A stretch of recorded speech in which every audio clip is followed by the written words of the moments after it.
I finally admitted to myself that I get depressed. You don't want to say it out loud because then it's real. I also didn't want to be one of those kids who says they're depressed for sad boy clout. My death note. But it's been a tough past couple weeks, man. I've also had the flu for like 3 weeks, the same time I'm going through a depressive period. So every morning I'm waking up thinking, do I want to kill myself or do I just have to diarrhea everywhere? Right before Christmas, I said fuck it and booked a flight to New Orleans and left the next morning. I wanted to go somewhere warm to get out of the miserable brick New York cold. I wanted to visit a great city and also get drunk with strangers. New Orleans is the best place for all three.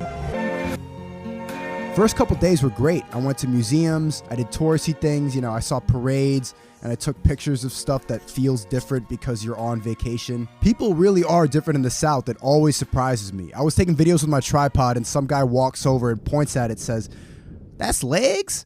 I'm like, how do I answer that and not make you feel as stupid as that sounded? But the third day on the trip, I woke up and felt the same way. I didn't want to move. I just wanted to lay in bed and go on my phone, which sucked because I had made it that far in the trip without touching social media once. At 1 o'clock, I finally got out of bed, stepped outside, and the first thing I saw was this guy getting pulled over, and immediately he gets out of his car, which you don't do, and then he strips naked.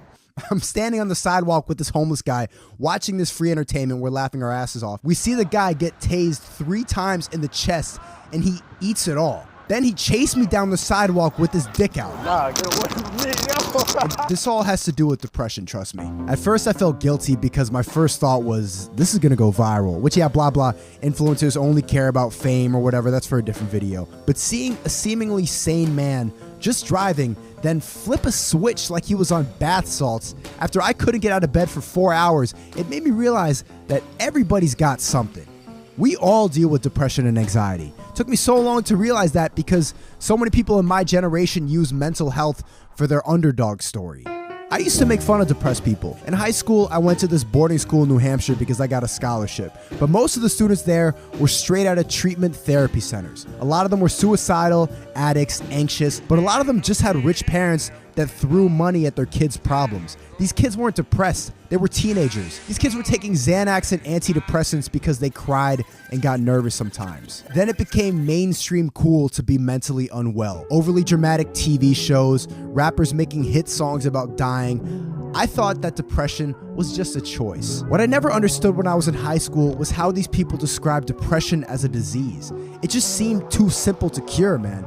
Just be happy. The sick part of depression is how it romanticizes itself. When you're depressed, there's a part of your brain that believes it's special because it's broken. You feel unique. You become almost proud that you have a disadvantage. That's the sickness. Because part of you also believes that you're worthless.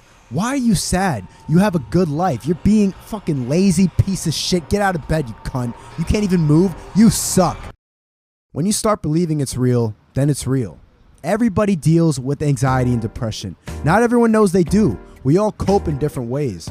Some people have God. Some people have colorful crystals. Some people have therapy, wine mom night. These are all coping mechanisms. Mental health is complicated, but it's also not at all.